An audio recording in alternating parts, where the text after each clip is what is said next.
up, y'all? Peace. So, I held off before I decided to do this video because I wanted to wait. You know what I'm saying? Like I usually do. I want to wait till everything comes out. And at this time, I still don't know if everything came out because I'm pretty sure there's gonna be more stuff on Nealy. But of course, I'm talking about the death of Jordan Nealy and being put in a chokehold. So I'm not gonna explain what happened because everybody knows what happened. And the one thing I'm not gonna do is I'm not gonna call this a lynching because that's basically disrespectful, especially for black people in the deep south. Like, there's no way. I mean, if I said that to somebody in the deep south, somewhere in Mississippi, they're gonna tell me, "Hey, look, I understand your anger, but this is not a lynching." And a lot of things went through my head when I saw the video. Supposedly, the video is a lot longer than that, but they still haven't released the whole video. Or at least I haven't seen it. We love her, right? So Jordan Nealy, who used to be a Michael Jackson impersonator, a lot of people on the subway trains do stuff for money, and a lot of times I could definitely tell you a lot of them are probably homeless or a lot of them are on drugs. You know what I'm saying? Like, that's just a fact. Don't think Jordan Nealy was on drugs though, but I say that because I've seen some of these people on the subway train, and I see them outside, and they're out of it. Like, they're just nodding off. I don't know if it's fentanyl, I don't know if it's heroin. So I know that some of these people do drugs. Now, which is a shame because, you know what I'm saying, like, some of these dudes are talented. They got talent, but they're using it. Some of them are using it to get high and do drugs, right? I seen it. So I take the subway train every day. I still do. I never drove. Got a driver's license and all that. Never drove. There's no reason for me to. Unless I could move into a place that got a parking lot. And I can't afford an apartment like that. You know what I'm saying? That in the same building has a parking lot.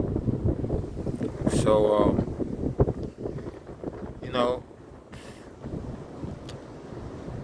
in my opinion, if Jordan Nealy was white, I think the Marines still would have did the same thing. I think his reaction was just an overreaction. I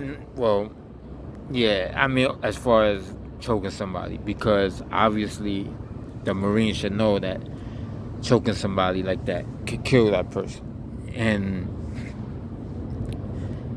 And we've seen what happened with Eric Garner. You know what I'm saying? It did kind of remind me of that. I'm not gonna lie. Even though that's a different situation, that's the police being overly aggressive. But I think the anger is justified because, well, not all the anger is justified. Not the reactionary stuff is justified. I don't justify being overreactionary, but overly angry, yeah, because it's another situation where a white person who is more stronger decides to put a chokehold on an African American person that's not that strong. No disrespect. You know what I'm saying? Like, and by coincidence, you know what I'm saying? Because it can happen to anybody that's a black American. It could be anybody. You know what I'm saying? Puerto Rican, Panamanian. I'm just speaking as a New Yorker because that's just the way it is out here. Because not all black people out here are African American, and some of them are half and half. But of course, there's an image. You know what I'm saying? And some white people and some cops have that image. And so, and I'm a light-skinned Puerto Rican, and trust me, I've been harassed by undercover cops 4 times within 4 or 5 years, maybe 5 times. I think it's 4 or 5. I think it's 4 times.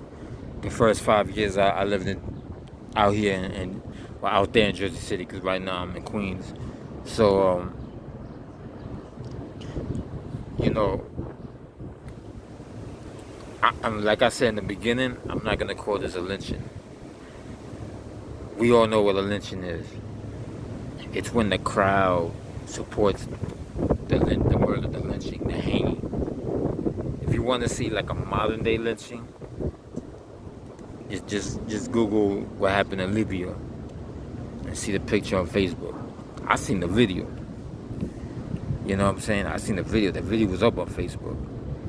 They even showed it in the news, and Facebook just took it off. But they still got the picture. You know what I'm saying? Dudes was taking pictures. That's a lynching, because all the Arabs that were there were celebrating as they were about to lynch this black Libyan. You know what I'm saying? So that's a lynching. That's what a lynching is.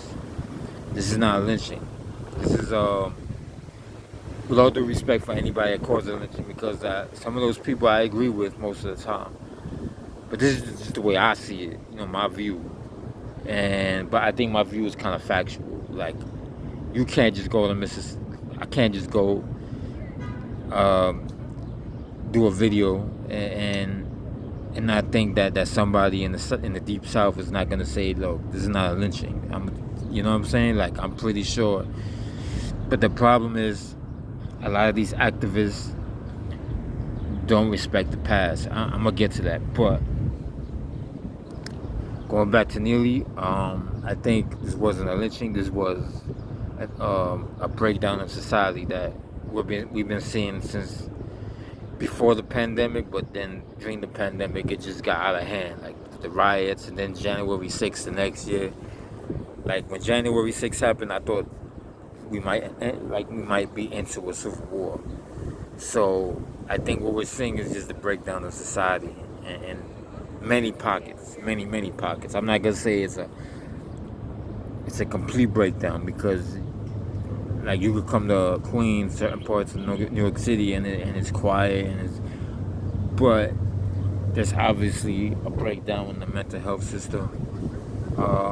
I'm glad I waited to do this video, because there was an incident that happened while I was on the 7 train, and it was basically the same kind of dude, like a young black dude, 24 years old, and he kept he was trying to dance. You know how they dance on the ceiling and swing around the poles and all that. He was trying to do that. He looked homeless, but he was young. And then he started yelling at everybody, all of us on the train, like, y'all don't want to give me money, poor, but that's okay, y'all don't give a shit. One lady got up. As the lady was getting up, he was like, yeah, go to the next car. You're a demon. You're all demons. Let the demon, you all got demons inside you. Let the demons out. You know what I'm saying? He just kept going on and on real loud. When he said that, I myself was kind of on the edge of the seat. Like, I'm saying just in case. Because not to do, when you see a man do something to a woman and you're not going to do anything about it, you're not a man. You see what I'm saying? You're not a man. So a man should automatically be on the edge of his seat if a mentally ill person starts harassing a woman. You know, that should be automatic. Now, the way the Marine did it, I wouldn't have done it that way. And he's trained to kill. He's a Marine. They train to kill you with your bare hands. They train you to kill people with their bare hands. So, but he reacted probably because he nearly was harassing women on the train. And harassment is a threat. It's threatening, especially if you're aggressive. That anybody who takes the subway train knows that. And on Broadway Lafayette, that's a station I used to get off in back in the day when I used to work on Bleecker Street. That was my station. That's the station I can still get off if I want to walk around West Houston Street and whatever. It's like all kinds of people there. It's a melting pot. People from Brooklyn take the F train from there. People who work there, like me, that are from Brooklyn, used to go down right there. Take the F train. I used to take the F train to Delancey. then go upstairs and take the J and the M. If I was gonna go to the Chinese restaurant Union Avenue, then I would take the F to Bergen Avenue, and then go no to Smith Knight Street, go across under, and take the G train the other way. So Broadway Lafayette, that's like the station that basically that area was like my second home. I used to do a lot of hours there in my job, and you have a lot of college students there, from out of town, white, and you know what I'm saying, and a lot of dudes from Brooklyn, people who work there that are from the Bronx, go down there and take the train the other way. So you have like dudes from the hood, working class people from the hood. You have college students, and then you have people just checking the area there from out of town. You know what I'm saying? They pass it through there. So I mean, it's New York City. You know what I'm saying? Every station is like that, and at that time, at that time I do remember various stations on the F line, and even on the E train. The E train is even worse. Like, it's just cars and cars. I'm saying for years, for a long time now. If you take the E train in the morning or in the evening, it's just cars and cars and cars of like homeless people. Some of them are junkies. You know what I'm saying? Like one time I had to just keep going to the front. That's how bad it was. And then the car that I stayed in was still homeless people and junkies there. And if anybody's familiar with Washington Square Park, on the west side of the park, there's dudes that's smoking crack and shooting up right there, out in the open. And I used to go to the first time I went to Washington Square Park. I didn't see any of that. I went on a Sunday. I know there's a college right there, NYU, I think it's right there. I used to chill there, and it used to be quiet. Then all of a sudden, around 2017, it just got real bad. So something happened between 2013 and 2017, where all of a sudden you have junkies out in the open on the west side of the park, mentally ill people taking the train a lot more. But I have to say that I remember when I was a messenger working near Broadway Lafayette, and I was getting off after finishing the delivery, and there was a dude. He had an African accent, and he had nothing on except shorts. And he was like, "No, I'll help you." Fucking dude helped me take the hand truck. I didn't need to, but he did, and he just walked the other way all around. And my uncle used to be a transit cop, and he used to patrol there sometimes. I was kind of seeing about some of my uncle, but he wasn't there. You know what I'm saying? But at that time, Giuliani also got rid of the transit police. But my uncle would always be in the subway station because that's what he did before Giuliani became mayor. You know what I mean? My uncle was like laid back. He's not. Oh, he's Puerto Rican. He's not an aggressive cop.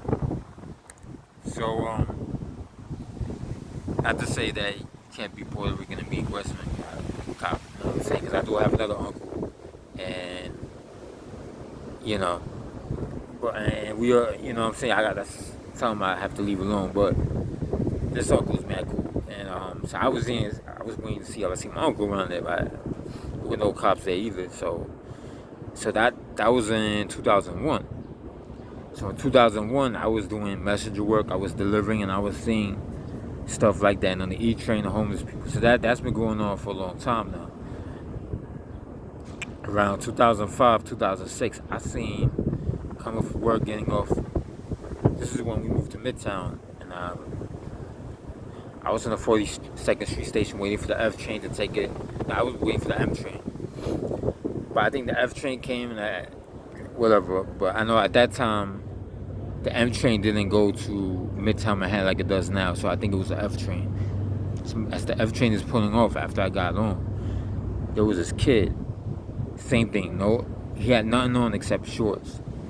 And this was a kid. He must have been like 10, 11 years old. Husky little kid. Dirty. Just banging on the window. I couldn't couldn't tell what race it was. He didn't look white, so but he was beating on the window, punching the window, walking around with no shoes. I'm like, holy shit, like a kid. Again, we're talking like 10 or 11 years old.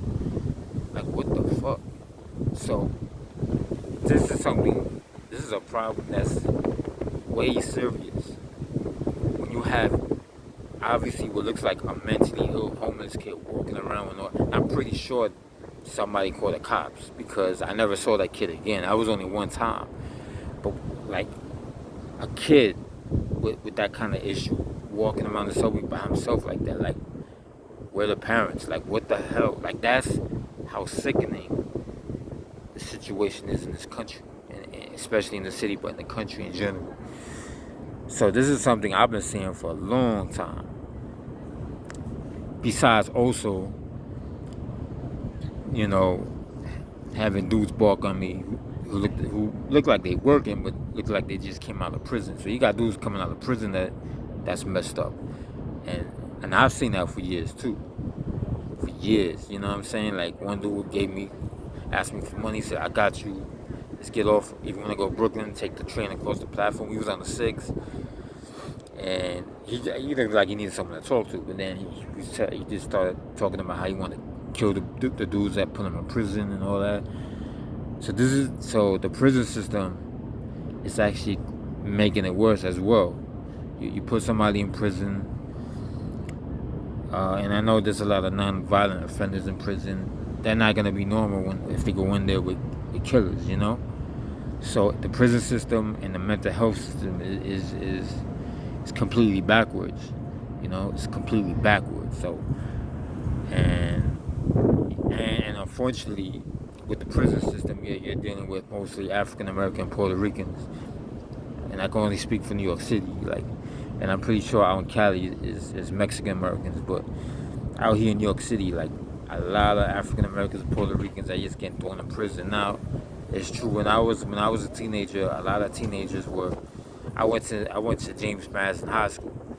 So if anybody knows about James Madison High School, you know that the white kids too was wild. It was all wild. You know what I'm saying? Like they had metal detectors when I first got there. I'm like, oh, okay, this is serious. You know what I'm saying?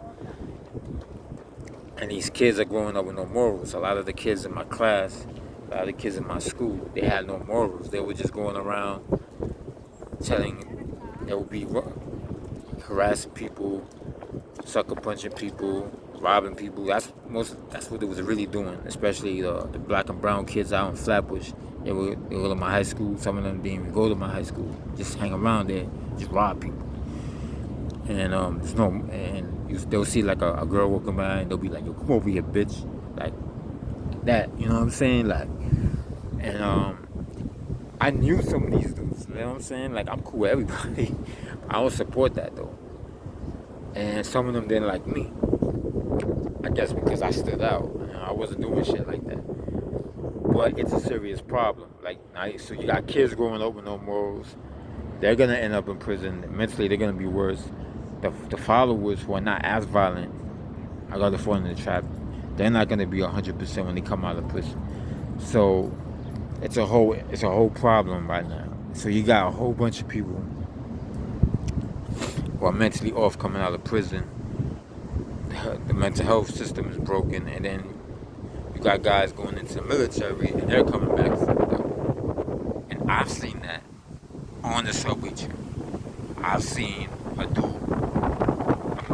his uniform and everything. I thought he was normal.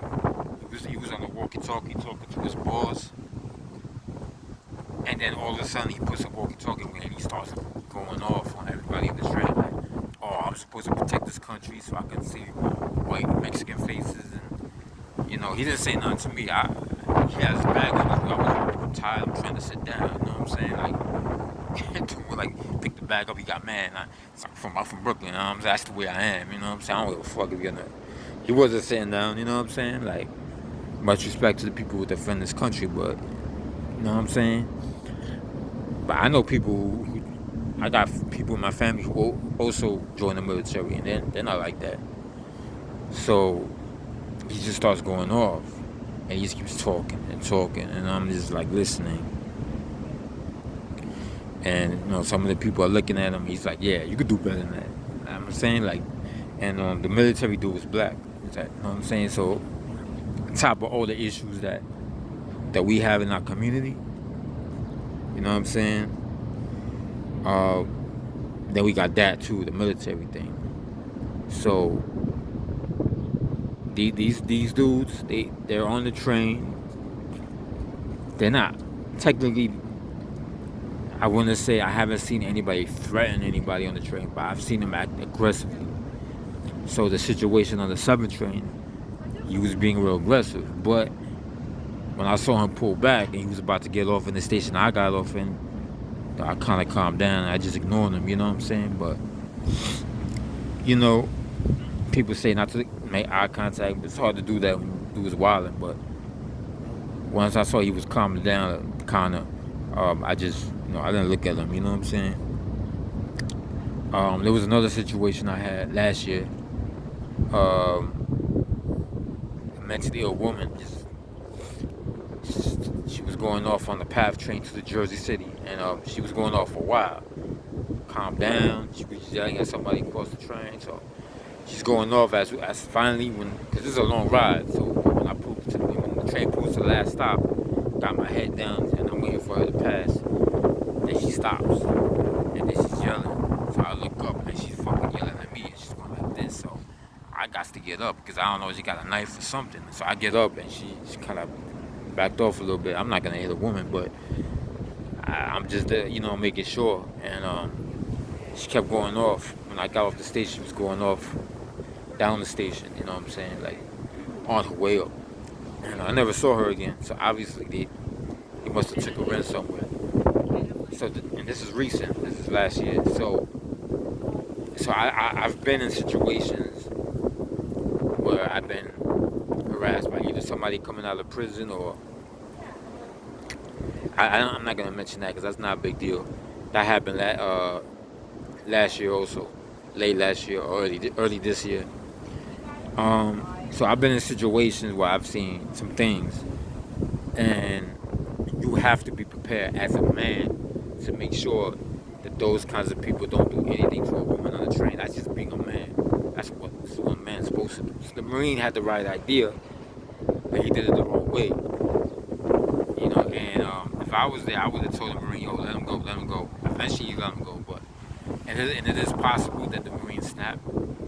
So we have to take that into consideration too. Like the Marine may have snapped. You know what I'm saying? Like so. But I'm not. It's sad what happened to Nealy. I don't wish death for nobody, unless it's somebody that doesn't give a fuck. But at the same time,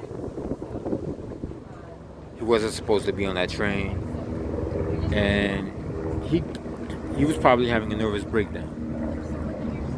But he's been arrested 44 times, some of it for robbery. I mean, he wasn't all there, and he was knowing in the situations I've been in. Every situation is different, and that situation, from what I could read, it looked like he was asking for it. So I feel like he said something to the Marine as if he wanted the Marine to do something. But he didn't say the words that somebody was saying when he threatened somebody, you know what I'm saying? So then you have to ask yourself, why was Nealy homeless? His family, has come in and as they should, and they doing the fundraiser, and they got Al Sharpton involved, raising funds for his funeral. All that is cool. That's cool. My question is, where were you guys? Where was his family when he needed them? You know what I'm saying? Why was he homeless? If his family is mad that he's dead, why weren't they mad that he was homeless? Like, he was homeless for a long time. He was arrested 44 times. And I know I heard something that he threatened his sister. And I could be wrong, but I definitely heard that. And that's something that happens a lot, like domestic violence. And So I have to take that into consideration. Like, so with looking at that whole situation and putting everything together, this wasn't a clear cut case of racism or lynching or nothing like that. I'm convinced that the Marine would have done the same thing, but I think the Marine overdid it. He was trying to be a vigilante. I think he may have snapped himself, maybe. Um, you know, that's why I stand by. I stand by not calling this a lynching. Al Sharpton was interviewed the other day, right? They asked him about the mental health situation in the city and in the country. He said he had no comment. He just focuses on getting justice for Neely. Of course, if this was Martin Luther King Jr., Martin Luther King Jr. would have answered that question because he always looked at everything. He always, as a whole, he always put everything together. The fact that Al Sharpton doesn't do that, it basically means he's an ambulance chaser. You know what I'm saying? It's not like Al Sharpton is out there ending poverty, or they probably paid Al Sharpton to, you have to. That's how they make their money. National Action Network. They get the funds, and then they do what they do. Al Sharpton, I think, is on CNN or MSNBC. Like, that's not what a real civil rights leader does. You know what I'm saying? So Al Sharpton has lost all credibility, and he used to work for the FBI and against the mafia, and before that was working with the mob. So I mean, this is not a guy that has a great background. So I wouldn't, and I just don't know why. I just don't know why anybody in any kind of movement would think that getting Al Sharpton involved is a good thing, because he has no credibility. Now, as far as Black Lives Matter, that's also, I'm done with that. I don't care for that, because when they marched, when they did that whole marching thing all over the city, and they came to my old neighborhood, all I saw was what looked like to me the Mermaid Parade or Gay Pride Parade, and that's not to be disrespectful, but that's what it looked like to me. I did not see any Black Lives Matter in that protest, even though they had the Black Lives Matter sign. I did not see anybody. You know what I'm saying? Like, to me, it looked like some kind of liberal thing that was put together. Like, you know what I'm saying? And like, they infiltrated the Black Lives Matter movement and took it in a different direction. Because I believe initially they had it the right way, as far as Black Lives Matter, especially the chapter in Newark. The chapter in Newark, what they did was, when one of these anarchists wanted to get in, these is a white dude, anarchist. They told him, nah, you can't come here. You're not invited. So, and somebody was video recording it, and they told him just to leave. You know what I'm saying? The kid's not even from Newark. You know what I'm saying? What's he doing down there? So, and then my time when I went to Manhattan, at that time they had the riots. I was there. I was in Bryant Park, and I've seen, what I saw was like college students trying to control the protests, but they had no control, because yeah, all these teenagers from the hood throwing garbage around, and some of them were like 13, 14 years old. They had no control. Then I saw some old hippies, and then I seen a white dude throw a glass bottle on the ground towards the police. He didn't throw it at the police. He just threw it. I mean, what purpose does that serve? You know what I'm saying? So eventually I left, because I thought they were going to tear gas everybody. So from my own eyes, from what I've seen, Black Lives Matter has no credibility either. That's dead. That's dead in the water. Except for the chapter in Newark, they still have credibility. I like what they did when they kicked the anarchists out. So yeah. So Al Sharpton is just there to provoke. It's not there to look at the bigger issue, which is the mental health system, and people just with mental health issues that are not getting help or are afraid to ask for help, and he's walking around. Look, there's times when we all felt like having a nervous breakdown, especially me. Guys like me who do the right thing. we're not perfect either. Like, I grew up without a father, all that. So there's times when I felt like I had a nervous breakdown. I mean, feel like when I wanted to have a nervous breakdown. I'm always holding everything in and anxiety and all that. But I'm conscious enough to not to know that, you know what I'm saying?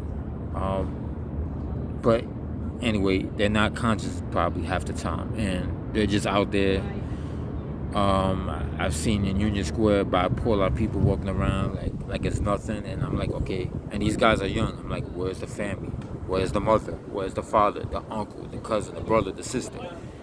Nealy, his family should have been on him, not to be in the subway trains, but to get help.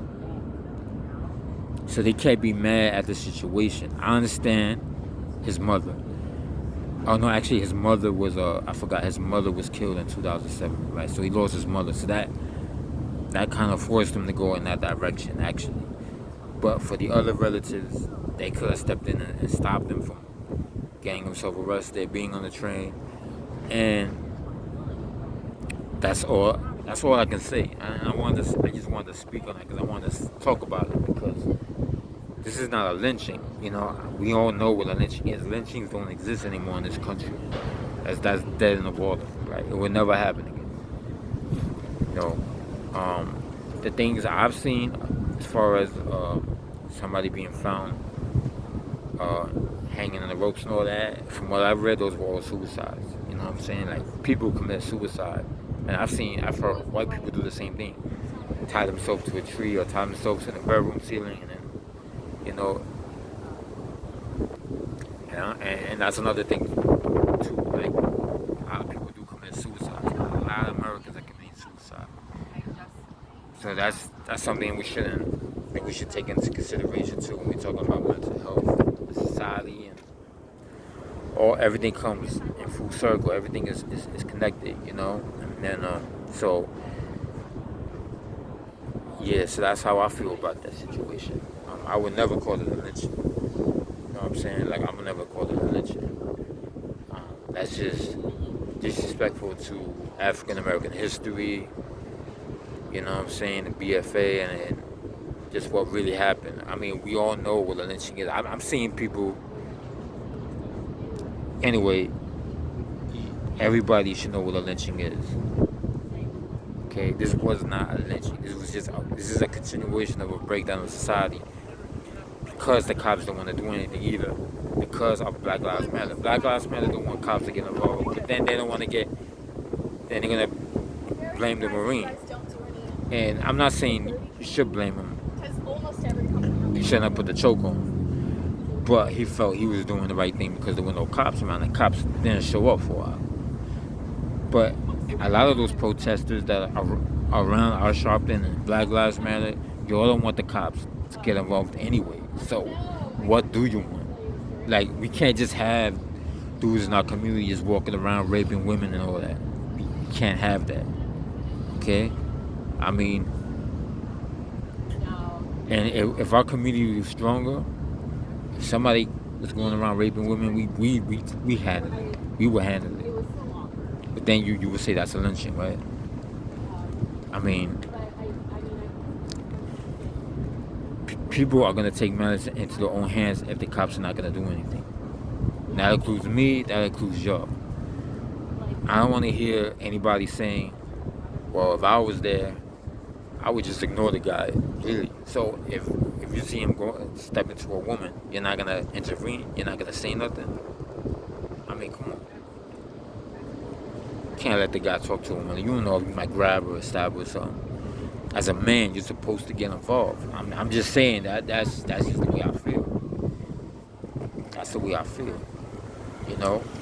So I feel like some of you protesting, calling this a lynching, y'all the same people that wouldn't do anything to the guy.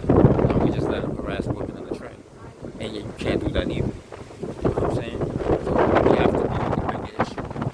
So that's just what I wanted to talk about, what I wanted to say. You know what I'm saying? It's a little windy out here, so we're about to end this video. I think I said almost everything I wanted to say, if not everything I wanted to say. I just had to release that because is this is not a lynching, and but it's we have to we have to speak on the breakdown of the society. The society is gonna break down, and I don't really care about the government. The government can break down, but the problem is what are we gonna do when the whole system breaks down? The government breaks down and the system breaks down. What are we gonna do? You know, we gotta look out for our neighbors, right? We gotta look out for the women, right? That's it. So if I was there, I probably would have taken Neely down too, but not that way. Not in the chokehold, because there's a reason why the NYPD banned the chokehold, because you can kill somebody. So it is possible the Marine was. I don't think the Marine was racist. Not that I know of. Not that I've ever heard. He probably snapped. Maybe he got mad. He probably told the Marine something. And I'm pretty sure Neely was harassing women on the train. Like, when you go off like that, you're going off on everybody. So it's that's just what it is. I would do something too, but I wouldn't put him on the chokehold. And you know, the Marine should have understood that. I mean, the Marine should understand what happened to Eric Garner. He knows what happened. He knows about Eric Garner. Maybe he doesn't, but I'm pretty sure he does. Come on, you can't put nobody in the chokehold like that. You know what I'm saying? So that's what I'm gonna say. And I think I said everything I wanted to say. If y'all disagree, that's fine. This is what I feel, because I think calling it a lynching is just, or calling this, bringing the race issue into this this is not it. Especially if you've been to Broadway Lafayette, like I have been to Broadway Lafayette. Like, ain't no racist white person gonna take the train. It don't work like that. You know, I could tell you stories about racist neighborhoods, and racist people, they stay there. They don't take the train. They drive. They don't want to deal with the, you know what I'm saying, black homeless people on the train. They don't want to deal with black and Spanish people on the train. Real racist people don't take the train. This Marine was not racist. You know, he was reactionary. So that's all I gotta say. You know what I'm saying? And I just don't see the racism in this. This is not a lynching. Okay, do your history. Read. I mean, this is the problem with activists today. They don't read history. They don't want to follow what Martin Luther King Jr. was trying to do. They don't want to follow what Malcolm X was trying to do. They don't want to look at pictures of what lynchings looked like. They don't want to deal with the FBI and the CIA and how all that's intermingled and how they participated in the assassination of Martin Luther King Jr. They don't want to bring none of that up. If you tell Al Sharpton, hey, isn't it true that the FBI killed Martin Luther King Jr.? He'll probably stutter. He probably won't give you an answer. Like, and that man worked for the FBI one time. He went undercover for him. You know, so I wouldn't trust that man for nothing. You know what I'm saying? Like, no. If you're an informant, no. Some of those people in Black Lives Matter are probably undercovers. You know what I'm saying? No, don't support that. I don't support that. You know, this is just the way I feel. So I hope I didn't offend nobody. I want to make sure I get my point across. But I'm pretty sure I didn't, because I'm pretty sure a lot of older black people in the South agree with me that this is not a lynching. So I want to give a shout out to Emmett Till's brother, who I got to see a long time ago, some years ago, at the movie theater for the premiere of a documentary. I believe it was about Emmett Till, and Emmett Till's brother was there. He was introduced to us. So shout out to Emmett Till's brother.